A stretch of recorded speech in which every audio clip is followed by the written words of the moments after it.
Isaías 55:7. Deje el impío su camino y el hombre inicuo sus pensamientos, y vuélvase a Jehová, el cual tendrá de él misericordia, y al Dios nuestro, el cual será amplio en perdonar. Amén. Pueden acomodarse. Gloria a Dios. Este versículo 7 del capítulo 55 de Isaías se utiliza para diferentes temas y para enfocar diferentes necesidades espirituales.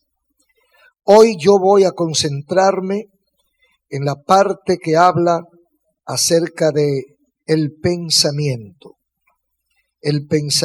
del hombre, porque quiero hablar con la ayuda de ustedes sobre la crisis del pensamiento.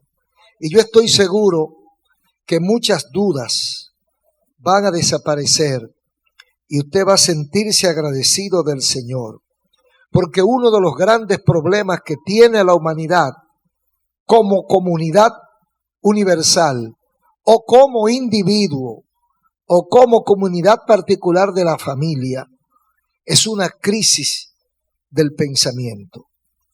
No queremos hablar, no podemos, no pretendemos hablar del pensamiento y los pensadores en sentido general, porque esto sería caer en el interminable campo o espacio de la filosofía, y no es lo que pretendemos. Lo que queremos es analizar la crisis del pensamiento y sus repercusiones de carácter espiritual. ¿Hasta dónde nosotros podemos ser afectados por una crisis del pensamiento? ¿Hasta dónde puede afectar nuestra emoción y nuestra relación con Dios? La Biblia tiene cómo resolverlo y por eso queremos hablar de esto. Creo en el pensamiento como un ejercicio intelectual y en este sentido el pensamiento está en un momento crítico. El pensamiento como sentido general. ¿Por qué? ¿Por qué lo decimos que está en un momento crítico? Yo no sé si usted se ha dado cuenta que estamos dejando de pensar. Quizá usted no, parece un trabalengua, quizás usted no se había dado cuenta o no había pensado que estamos dejando de pensar. La gente está evitando pensar y hasta lo dice, yo no cojo lucha.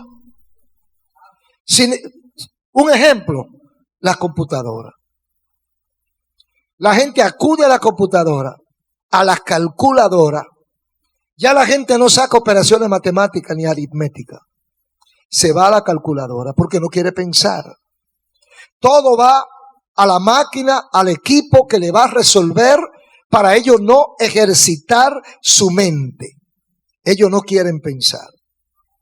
Y muchas veces, o casi siempre, preferimos que lo hagan las máquinas. Eso de dejar de pensar, trae consecuencias graves. La veremos más adelante. Pero una de las pérdidas de la capacidad de pensar ya sería un asunto patológico, que es el caso de la locura o la demencia. ¿Por qué hay personas dementes? Porque pierden la mente. ¿Por qué pierden la mente? Porque dejan de pensar. O sea, el que tiene problemas mentales no piensa. El demente, para no decir otro nombre que ustedes conocen, no piensa. Y eso de no pensar lo libra de una serie de problemas o lo mete en una serie de problemas porque no puede tampoco tener comunicación con las demás personas. Entonces Dios proveyó una máquina perfecta, que es la mente humana, el cerebro. No hay una computadora que pueda superar el cerebro humano. Y todas las computadoras se han diseñado basado en lo que se conoce del cerebro. Pero todo el mundo está consciente que la única máquina perfecta es el cerebro. Ahí donde se elaboran los pensamientos. Porque el pensamiento es como un resultado. el resultado de una combinación de programas como hace en la computadora. Un análisis de las variables, de las combinaciones, de lo que me conviene, de lo que no me conviene, de los por qué, de lo cuándo, de lo dónde, de lo de qué. Entonces todo eso es material de pensamiento. Entonces, estoy pensando. Yo estoy pensando. Estoy elaborando una estrategia. Estoy analizando. Estoy pensando. Estoy estudiando. Estoy determinando qué es lo que me conviene. Entonces, cuando yo termino ese proceso, yo tengo un pensamiento terminado, elaborado, claro, y ese pensamiento me va a guiar. Yo voy a hacer lo que pensé, porque analicé y me dio positivo. Entonces ese es el pensamiento del cual queremos hablar, porque es como un laboratorio donde se definen o se diseñan. Fíjese, antes de accionar viene el pensar. Usted no, hasta para dar un paso, entra la mente en funcionamiento. Usted va a caminar, pero usted sabe, usted tira el pie adelante porque usted lo pensó antes. Y si usted ve que hay un hoyo, ¿qué hace? Piensa al revés, piensa para atrás. Dice, no, dale para atrás, varón. O sea, es el resultado de un análisis. Rápido, ok, rápido. Pero usted no hace nada, no debe hacer nada sin pensarlo. Por eso es que el demente cruza la avenida y le pasa un camión por encima. Porque no piensa, ha perdido la mente. El demente toma una pistola y empieza a juguetear con ella. Estando cargada, se le sale un tiro y se le pega a él. El demente va a un zafacón, ve comida y se la come. No piensa, no piensa. Entonces no calcula que puede estar envenenada y se la come. Entonces, la falta del pensamiento es trágica. Aquí nosotros, en Isaías 55:8, habla del pensamiento de Dios, porque quiero hablar de tres pensamientos. El pensamiento de Dios, el pensamiento del impío y el pensamiento del justo. Aquí tenemos el pensamiento de Dios. Dice el Señor, mis pensamientos no son los de ustedes. O sea, Dios tiene un pensamiento. Es duro de explicar, pero dice la Biblia que Dios tiene un pensamiento. O sea, Dios piensa. Y dice que su pensamiento no es como el de nosotros. Es diferente al de nosotros. Dice, porque mis pensamientos no son como vuestros pensamientos, ni mis caminos como vuestros caminos. Y sigue diciendo, como son más altos los cielos que la tierra, así son mis pensamientos más que vuestros pensamientos. ¿Cuál es la diferencia? O una de las diferencias que nosotros podemos alcanzar a ver del pensamiento de Dios con respecto al nuestro. Lo primero que yo pienso es que el pensamiento de Dios, cuando dice que es alto, está hablando no de geografía ni una altura física, está hablando de lo sublime. Más alto que vuestro pensamiento. Está hablando de sublime o de puro, de limpio. Y cuando habla de limpio, está hablando que es libre de contaminación por estar en una dimensión superior a la nuestra, ubicado en un lugar inalcanzable para el mal. O sea, el pensamiento de Dios no es contaminable. El pensamiento de nosotros es contaminable. Usted puede tener un pensamiento limpio y cualquier cosa se lo ensucia. Y usted cambia el pensamiento. Y en vez de pensar así, piensa así. Yo creía que fulano era así. Yo pensaba que fulana era así. Pero ahora pienso que estaba yo equivocado. ¿Por qué pienso que estaba equivocado? Porque oí que dijeron tal cosa. Ya esa persona me contaminó. Y a lo mejor estaba claro y ahora es cuando estoy equivocado. Pero creo que ahora es que estoy claro y que antes estaba equivocado. Porque mi pensamiento fue contaminado. El pensamiento de Dios no es contaminable. Está por encima de la contaminación. Entonces por eso dice el Señor que su pensamiento no es como el nuestro. Una de las características del pensamiento nuestro es que cambia. Es variable. Va de acuerdo a los sentimientos, de acuerdo al humor como yo estoy. Yo pienso una cosa y mañana pienso otra. Dios no funciona así. Dios pensó y lo que pensó tiene carácter eterno. Entonces, el pensamiento de Dios es puro y es limpio. Fíjese cómo lo define el salmista en el 139, 17 de los Salmos. En su experiencia, David, en su experiencia personal con Dios, porque cada uno de nosotros debe tener su propia experiencia con Dios. Usted no debe alimentarse con la experiencia solamente del otro. A usted le sirve la experiencia del otro, pero usted necesita la suya. Usted no se alimenta con mi comida, con la que usted se come. Entonces usted necesita hablar con Dios. Usted necesita estar a sola con Dios. Usted necesita decirle: Señor, revélate a mi vida. Señor, quiero sentir tu presencia. Señor, háblame. Entonces, en uno de esos procesos, el salmista dice: cuán preciosos me son, oh Dios, tus pensamientos. Cuán grande es la suma de ellos. Ahora la pregunta es: ¿cómo lo supo él que los pensamientos de Dios eran preciosos? ¿Cómo lo supo él? ¿Vio él el pensamiento de Dios? ¿Se conformó solo con lo que dice la palabra de Dios? ¿Cómo sabe él que los pensamientos de Dios son preciosos y que la suma de ellos es grande? Yo pienso que las acciones de Dios, oiga bien, las acciones de Dios que él había percibido, o sea, lo que él había recibido como señales divinas, eran lo que le daban esa conclusión de que el pensamiento de Dios es precioso.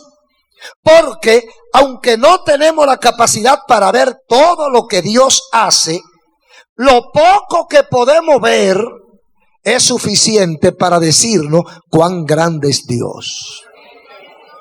Entonces David se queda meditando en todo lo que Dios ha hecho por él, en todo lo que Dios ha hecho por los demás, en las maravillas de Dios, cómo Dios sustenta su creación. Y dice: tu pensamiento es grande. ¿Por qué dice tu pensamiento? Porque el pensamiento es lo que precede a la acción. Entonces tu diseño es poderoso. ¿Por qué? Por la obra que hiciste. Tu pensamiento es precioso porque lo que tú haces es precioso. Si usted piensa mal, ¿cómo va a actuar? Actúa mal.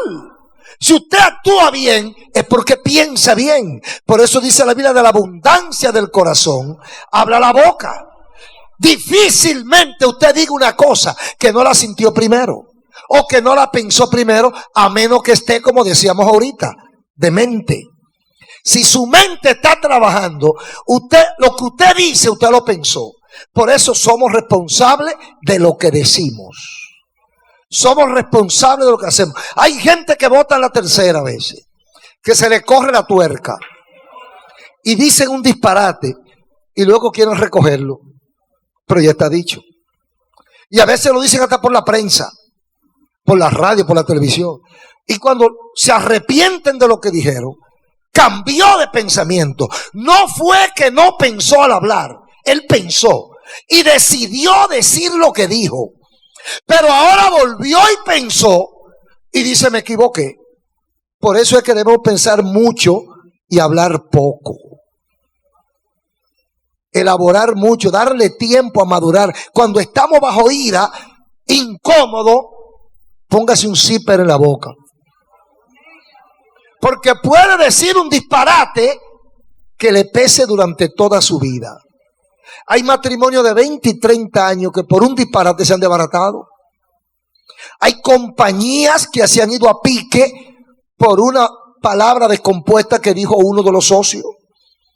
Entonces hay que pensar mucho y hablar poco.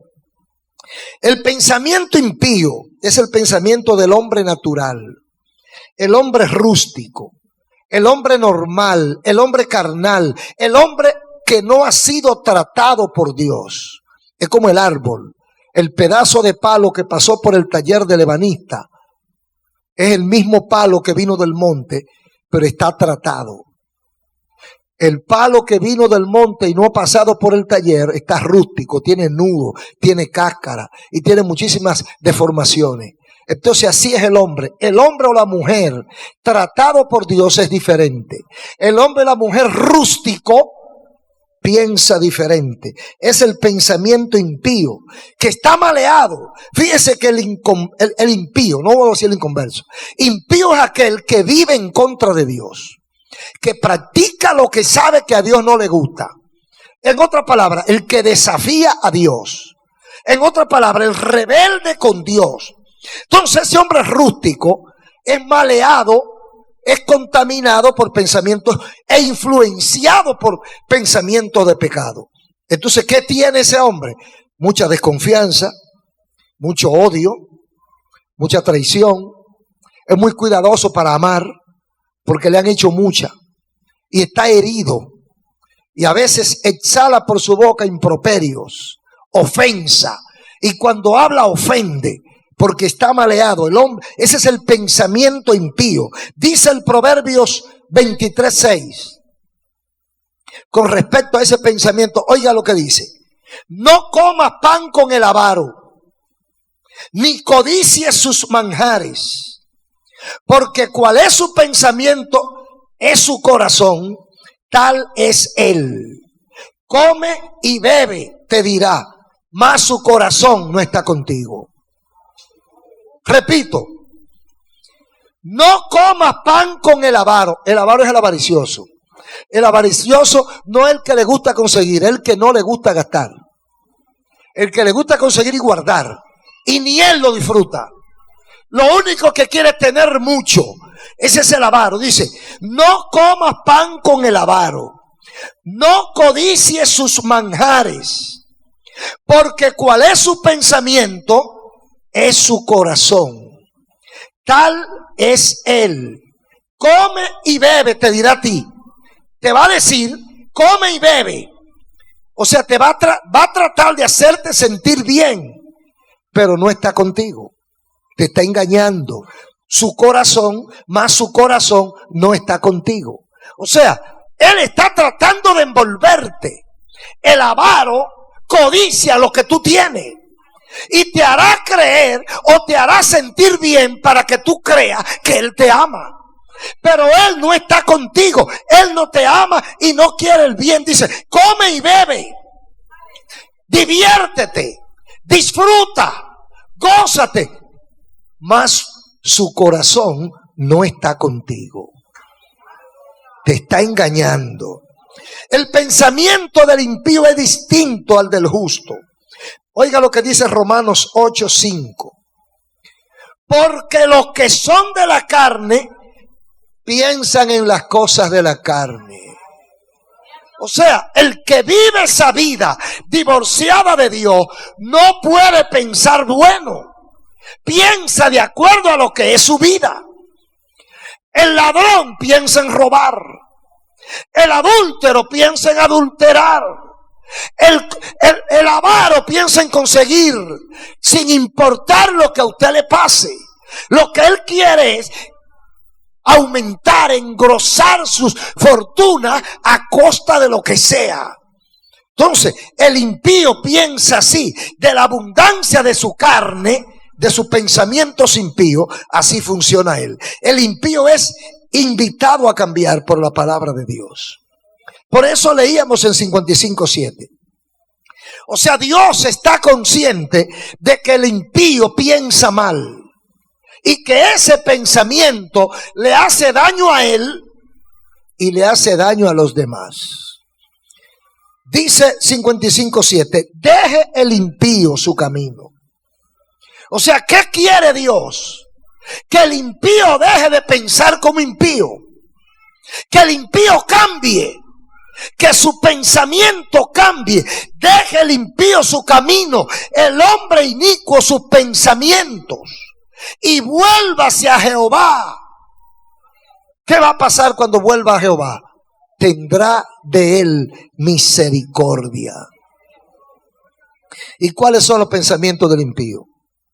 Lo que hay en su corazón, lo que tiene él en su corazón. El pensamiento del justo dice Salmo 139:23, examíname, oh Dios, y conoce mi corazón, pruébame y conoce mis pensamientos. El pensamiento del justo, y justo es aquella persona que quiere agradar a Dios, que quiere servir a Dios. Justo es aquel que se esfuerza por obedecer a Dios. Justo es aquel que se sacrifica dejando cosas que a lo mejor le agradan, porque sabe que a Dios no le agradan. Ese es el justo del que habla la Biblia. Entonces, el pensamiento del justo es el resultado de un encuentro con Dios. O sea, no es una cuestión como que se cayó de la mata, es como que es un azar, como que fue una ruleta y que salió una suerte. No, es un resultado. ¿Por qué cambió usted su pensamiento?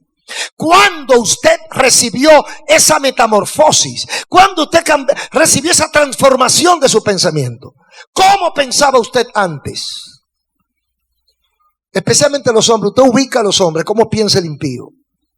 Que el impío piensa que todas las mujeres son de él. Y no se le pasa una mujer cerca que no tenga que decirle algo, porque es de él. Entonces él vive acechando a las mujeres para decirle algo. Qué bonita pierna, qué bonito busto, qué bonita brazo, qué bonitos ojos, qué bonita pelo, qué bonito lo que sea, la cuestión es decir algo. Porque ese es su pensamiento, esa es su ocupación. Entonces, él bota por su boca lo que hay adentro de él. Ese pensamiento es lo que él exhala. Entonces, el pensamiento del hombre justo es distinto, porque ha sido tratado por Dios. Y ya Dios le ha hecho entender que hay algo más importante que lo que él antes veía. Porque el pensamiento del impío va de aquí a la pared. El pensamiento del creyente va hacia lo infinito. Entonces uno alcanza a ver que hay cosas que no valen la pena. Hay basuras del mundo que usted se está entreteniendo creyendo que no hay nada más, y luego que usted conoce al Señor, entonces usted descubre que hay algo más. Entonces, ¿qué piensa usted ahora? ¿Entretenerse con las algarrobas que le echó Satanás? No. Usted dice, no, esta algarroba yo se lo dejo para a uno que sea más tonto que yo. Y usted piensa, hay algo mejor. Si me como la algarroba, pierdo aquello. Yo prefiero perder las algarrobas para alcanzar la gloria de Dios. Bendito el nombre de Jesús. Entonces ese pensamiento ha sido transformado y responde a la voluntad divina. Examíname, oh Dios. Hay que tener una conciencia muy limpia para usted solicitarle a Dios que lo examine. Mira, hay gente que si saben que tienen SIDA no van al médico, porque no quiere que se lo digan. Ellos van confiados creyendo que no tienen nada para que el médico le diga, muchacho, tú estás libre de todo, tú estás negativo a todo eso. Pero cuando va y le dicen la verdad, entonces se asustan. Entonces cuando un hombre le dice a Dios que lo examine, sabiendo que a Dios no se le escapa nada, aleluya, oh gloria a Dios. Mira, hermano, usted va de rodillas y le dice, Señor, examíname. Yo no sé cuánto de nosotros se atreve a eso. Señor, examíname que te amo. Señor, examíname que te amo, oh Dios. Y conoce mi corazón. pruébame y conoce mis pensamientos. Usted sabe que a veces se confunde la cuestión del corazón.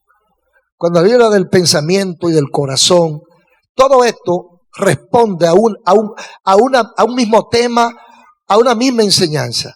Por ejemplo, anteriormente, cuando se hablaba de corazón, se hablaba de la parte vital, del asiento de emoción, de gusto, de deseo, moral y espiritual, el centro del individuo, el corazón. Nosotros sabemos ahora que le sacan el corazón a uno y se lo ponen a otro, y la persona sigue pensando como pensaba. O sea, la cuestión no está en el corazón. El asunto está en otro sitio. Lo que pasa es que era la forma de transmitir la idea. Dame un nuevo corazón. Lo correcto sería, dame un nuevo pensamiento o dame un nuevo cerebro. Porque el corazón no es más que el órgano físico que refleja los sentimientos del individuo. Pero usted sí, mire, usted se enamora de una mujer y se casa con ella. Usted se enferma del corazón y le hacen un trasplante. Entonces usted deja de amar a esa mujer porque le cambiaron el corazón. No es así que sucede. O sea, ahí no es que está el asunto. El corazón lo que es una bomba que tira sangre. Entonces, cuando la Biblia del corazón está hablando del centro de la personalidad, está hablando del alma, está hablando de los sentimientos. Por eso es que él dice, conoce mi corazón, conoce mi interioridad, conoce lo que hay adentro de mí. Señor, examíname, te amo. Oh, gloria a Dios. Pero eso lo hace David porque él está claro y su pensamiento está claro. Pero usted sabe la cantidad de gente que tiene una crisis crónica de pensamiento, que no sabe ni lo que quiere, no sabe ni para dónde va, no sabe ni lo que le conviene, porque no tiene la capacidad de análisis y está como empantanado. ¿Voy o no voy? ¿Dejo esto o no lo dejo? ¿Hago aquello o no lo hago? Y va donde un psicólogo y el psicólogo está más perdido que él. Va donde el profesor, el orientador, y cuando se encuentra que el orientador amaneció con un lío en su casa y lo que quiere es acabar rápido para irse. Y está perdido también. Entonces, hay que aclarar el pensamiento para saber, para no cometer errores, para no equivocarnos. Fíjese. El apóstol Pablo anhelaba para él y para todos nosotros y los que estaban con él en ese tiempo alcanzar un sueño que está en el capítulo 4 de Filipenses. Un sueño, yo diría que un sueño del apóstol Pablo, que puede ser un sueño de muchos de nosotros. Un sueño de un pueblo firme, de un pueblo que viva confiado en el Señor, un pueblo que practique el amor fraterno, un pueblo sin celos, un pueblo sin engaño, un pueblo sin malicia, sin contiendas, íntegro y lleno de fe. Así que, hermanos míos, amados y deseados, gozo y corona mía, estad así firmes en el Señor, amados. Ruego a Evodia y a Síntique que sean de un mismo sentir en el Señor. Está hablando con dos mujeres. Yo no sé por qué él las menciona a ellas dos, pero dice que sean ellas. O sea, Pablo quiere que ellas sean de un mismo pensamiento, un mismo sentir. Me dice a mí eso, que había diferencias. Y cuando él está hablando, da la impresión de que había problemas. Ruego a Evodia y a Síntique que sean de un mismo sentir en el Señor. En el Señor. Fíjese que a veces en la iglesia la gente se incomoda porque uno puso la silla en un sitio y el otro la quitó. O porque uno puso este paño aquí y el otro dijo no, ponlo allí. Quizá era esa nimiedad la que tenían estas dos mujeres. Pero dice, deben ser de un mismo sentir. Eso es lo que quiere, lo que sueña el apóstol Pablo. Asimismo, te ruego también a ti, compañero fiel, que ayudes a estas que combatieron juntamente conmigo en el Evangelio, con Clemente también y los demás colaboradores míos, cuyos nombres están en el libro de la vida. Se está tratando un problema, una crisis que había en la iglesia, y él está tratando de resolverlo desde la cárcel donde él estaba. Entonces le está rogando a su ayudante. Fíjese el versículo 4. A pesar de todo eso, regocíjense en el Señor siempre. Otra vez les digo, regocijaos. Otro mensaje tiene él ahí. ¿Cuál es? A pesar de los problemas, a pesar de la incomprensión, a pesar de que no se pongan de acuerdo, regocíjense en el Señor. O sea, no le haga caso a pequeñeces. No le haga caso a diferencia de criterio. No le haga caso a que puso la silla roja o la puso verde. No le haga caso a que se puso el saco al revés. No le haga caso a que la hermana llegó 5 minutos tarde y yo llegué 10 temprano. No le haga caso a disparate en la iglesia. Regocíjate en el Señor y regocíjate siempre. ¡Oh, gloria a Dios! O sea, un pensamiento claro. Yo tengo que estar claro en lo que estoy haciendo. Yo no puedo, hermano, amigo, yo no puedo permitirle al diablo que me distraiga, que me entretenga, que me robe la bendición. ¡Oh, gloria a Dios!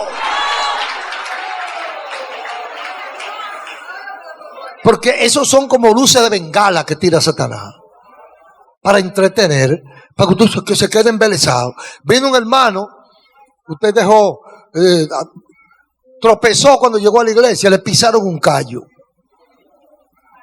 Ya usted no tiene comunión en el culto entero. Y usted hasta coge su cosita contra el hermano. Entonces eso es lo que está diciendo Pablo. A pesar de esas diferencias mínimas, gózate en el Señor. Regocíjate en el Señor. ¿Y cómo yo logro eso? Miren, que usted venga con el truño así. Usted empieza a alabar al Señor. Usted comienza a alabar al Señor. Usted glorifica al Señor. Gracias, Señor, por la vida. Gracias por la salud. Gracias por los hijos. Gracias por la familia. Gracias por los vecinos. Gracias por el carrito viejo que me diste. Gracias, Jehová. Gracias por la gasolina que está cara. Alabe a Dios, regocíjese y gánese la diferencia, porque eso es salud, eso es bendición. Bendito el nombre de Jesús. Entonces, el apóstol Pablo sigue diciendo: vuestra gentileza sea conocida de todos los hombres, el Señor está cerca. Por nada estéis afanosos, sino sean conocidas vuestras peticiones delante de Dios en toda oración y ruego con acciones de gracia. Ese es el sueño de Pablo. Eso es lo que Pablo quiere que lleguemos a hacer. Y no es imposible, es perfectamente posible llegar a ese nivel espiritual. Porque la crisis del pensamiento te impide avanzar. Cuando uno no está claro o está cambiando todos los días, ¿cómo va a avanzar? ¿Para dónde va a avanzar? Si es que no está seguro ni para dónde va a avanzar. Fíjese aquí como dice el Señor. O sea, esto solo se logra, versículos 7 y 8 del mismo capítulo 4 de Filipenses. O sea, estas metas que Pablo presenta en los versículos 1 al 6 del capítulo 4 de Filipenses tienen una manera de lograrse. Sí, porque ¿cómo yo voy a estar contento si me acaban de ofender? Pero ¿cómo yo voy a estar contento si yo no hallo ni dónde sentarme? ¿Cómo yo voy a estar contento si me hicieron tal cosa? ¿Cómo yo voy a estar contento si me cogieron prestado y no me quieren pagar? Mire, porque cuando uno ama mucho el dinero, ese es su Dios. Entonces usted le presta 50,000 pesos a uno y ese le dijo que en 3 meses se lo paga y van 6 meses y no se lo paga. Usted está como Satanás, casi engrifado. ¿Por qué usted está tan enojado? Porque usted ama el dinero. Y hay personas que aman más al dinero que a la persona misma. Porque ¿cuánto vale una persona? ¿Cuánto vale un amigo? ¿Cuánto vale un familiar? Ah, no, pero hay gente que por unos centavitos prefieren perder a la persona. Entonces, podemos vivir sobre todo, pero ¿cómo lo logramos? Versículos 7 y 8. La paz de Dios, que sobrepasa todo entendimiento, guardará vuestros corazones y vuestro pensamiento en Cristo Jesús. Por lo demás, hermanos, todo lo que es verdadero, todo lo honesto, todo lo justo, todo lo puro, todo lo amable, todo lo que es de buen nombre, si hay virtud alguna, si algo digno de alabanza, en esto pensad. En esto pensad. ¿Está contando con qué? Con lo que dice el versículo 7. La paz de Dios sobrepasa todo pensamiento o entendimiento. Y esa paz de Dios, si tú no la tienes, búscala. Esa paz de Dios guardará vuestros corazones y vuestro pensamiento en Cristo Jesús. O sea, mi pensamiento está supeditado a la voluntad de Dios. Mi pensamiento está sometido a la voluntad de Dios. Yo no puedo pensar mal porque Dios no piensa mal. Ahora, ¿cómo lo logro? Hay un ejercicio que está en el versículo 8. Dice, en esto pensar. Si hay virtud alguna, si en la persona que usted está odiando, si tiene algo agradable esa persona, piensa en eso. No piensa en lo malo, porque todos tenemos defectos. Todos tenemos un lado más oscuro que el otro. Y si usted se pone a buscar el lado oscuro para detenerse ahí, se lo va a llevar el diablo a usted primero que al otro. Entonces, ¿qué aconseja el apóstol? Que yo detecte la parte positiva, las aristas agradables, las cositas buenas que pueda tener y piense en eso. Y entonces dice, como una forma de relax, en esto pensar. O sea, yo me siento y me acotejo y me quedo pensando, me hizo tal cosa mala y tal cosa mala, pero aquella buena que me hizo supera las malas que me había hecho. ¿Y qué viene a mi corazón? Paz. Viene a mi corazón paz y tranquilidad. Entonces, es el consejo del apóstol Pablo para que podamos tener un pensamiento puro y agradable ante la presencia de Dios. El pensamiento es oculto, nadie lo ve. Nadie lo ha visto. Dijo el Señor en Samuel, primer libro de Samuel, no recuerdo el capítulo, el hombre ve lo que está delante de sus ojos, pero Dios ve el corazón. Está hablando del pensamiento. Está hablando de lo que usted está calculando. Y Cristo, por ejemplo, en varios versículos, como Mateo 12:25, pero tengo aquí Mateo 9:4. Dice Cristo, o dice la palabra de Dios, y conociendo Jesucristo los pensamientos de ellos, dijo, ¿por qué pensáis mal en vuestros corazones? Usted se fija la combinación de pensamiento y corazón. ¿Por qué pensáis mal en vuestros corazones? Piensa el corazón. Cristo veía el corazón, pero en el corazón no hay pensamiento. El pensamiento está acá. Pero ahí es donde el Señor quiere hacernos entender que nosotros cuando nos gozamos, cuando nos asustamos, el corazón como que actúa diferente. Porque es el órgano que recibe el impacto. Pero es un órgano. Ahora, Cristo lo que está diciendo es que Él leía lo que estaban pensando. Nadie más puede hacerlo. Hay muchos adivinos, aguajeros por ahí, que tienen ciertas habilidades y se quedan mirando a la gente y dicen, tal cosa. Pero son estudios que han hecho de estrategia y cosas y formas, técnicas, y adivinan, muchas veces pegan. Y cuando no pegan, ellos buscan coquí, le untan y se pega. Y lo arreglan. Entonces, ¿por qué pensáis mal? Es un problema, porque cuando usted está en la casa de Dios, el pastor no ve lo que usted está pensando. Los diáconos no ven lo que usted está pensando. Pero aquí hay uno que lo ve lo que usted está pensando.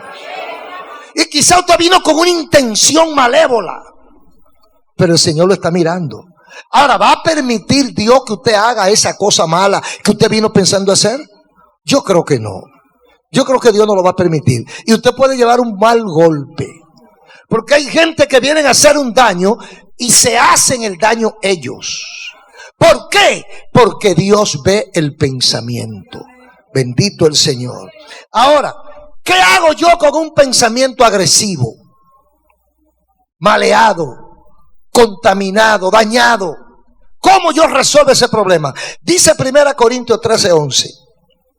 Porque estamos pensando que el pensamiento está sujeto a cambio. El pensamiento puede ser modificado. Usted dice, pero es que yo no puedo pensar bien. Si usted puede, porque el pensamiento cambia. Mire cómo dice aquí este ejemplo de Pablo. 13:11, 1 Corintios. Cuando yo era niño, hablaba como niño, pensaba como niño, juzgaba, no jugaba. No es que jugaba como niño, porque algunos se ponen a jugar porque como los niños juegan, y yo juego como, no, es juz con Z. Pensaba como niño y juzgaba como niño. Más cuando ya fui adulto, dejé lo que era de niño. Hermano, hay muchos versículos más que hablan de eso, en el sentido espiritual. O sea, cuando yo llego a la iglesia, soy un niño.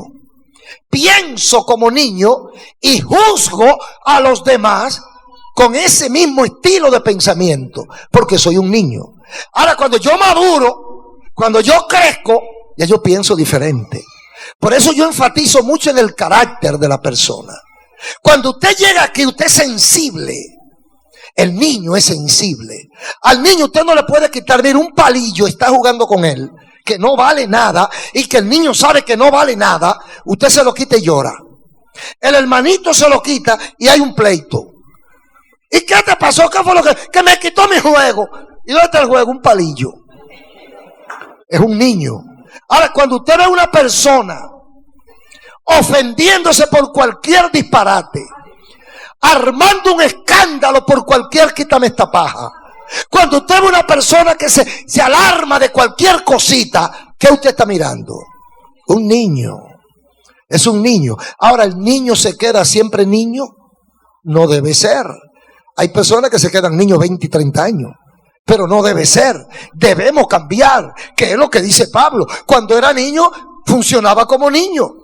Jugaba, juzgaba, así, hablaba, hacía todo como niño y pensaba como niño. Pero ahora que soy adulto, pienso como adulto. Hermano, pensemos como adultos. Agarremos ese pensamiento y maduremos ese pensamiento y acotejemos a la voluntad de Dios. Por lo tanto, un pensamiento negativo, un pensamiento impío puede ser cambiado. Pero ¿sabe cómo puede ser cambiado? Con la fuerza del Espíritu Santo. La mayoría de las personas últimamente tiene crisis de pensamiento. Y esta crisis de pensamiento la aprovecha Satanás. Satanás aprovecha esa confusión que mucha gente tiene, esos vacíos, y lo inyecta. Y por eso hay tanto delincuente. Por eso hay tantos crímenes en la familia. Por eso hay tantos escándalos. Por eso hay tanta violencia y por eso hay tanta muerte. Porque la gente no se dedica a pensar correctamente y a agarrar su pensamiento y concentrarlo en Dios. Para decir como David, examíname. Yo creo que si sometemos nuestro pensamiento bajo las órdenes del Espíritu Santo, las ejecutorias nuestras van a cambiar. Yo no hago nada sin pensarlo, o no debo hacerlo. Todas mis acciones están pensadas, elaboradas en mi cabeza y entonces ejecutadas. ¿Qué hace usted cuando está pensando? ¿Qué es lo que me conviene?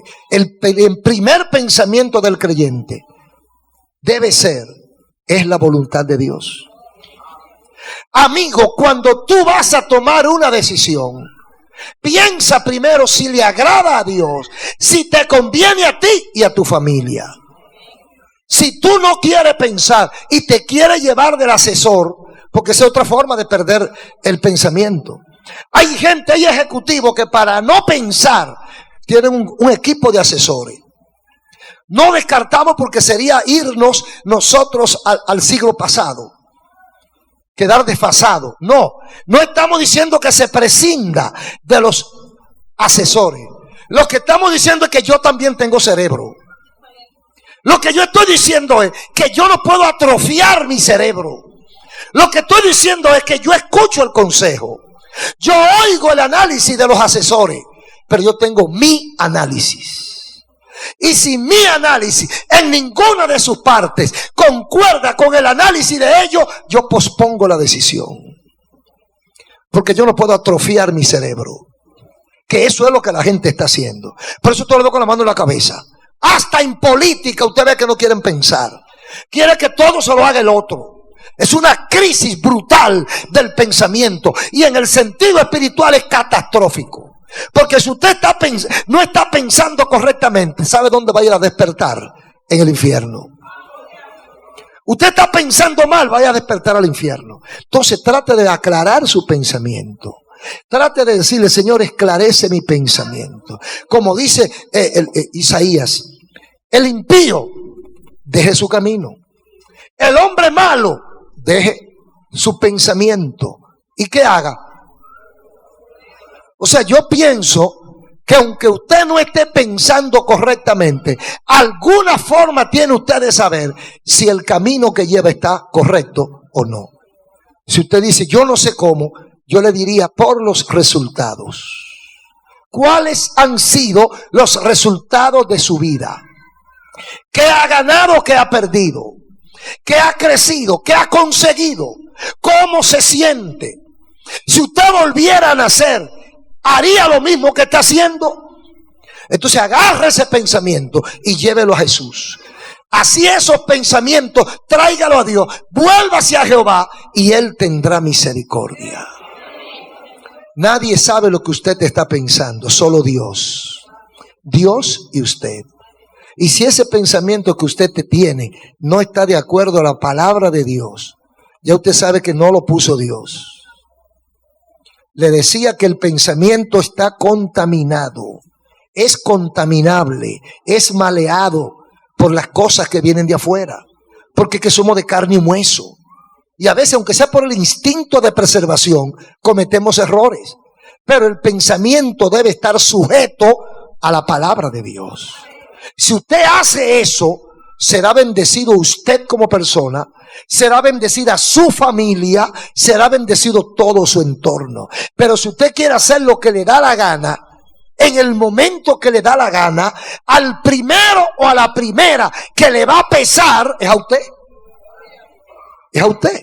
Entonces pensemos y tratemos de corregir a la luz de la Biblia esta crisis del pensamiento. Y Dios tendrá misericordia de nosotros. Un aplauso a Cristo. Muchas gracias te damos, Señor. Termina la obra en los corazones y salva las vidas.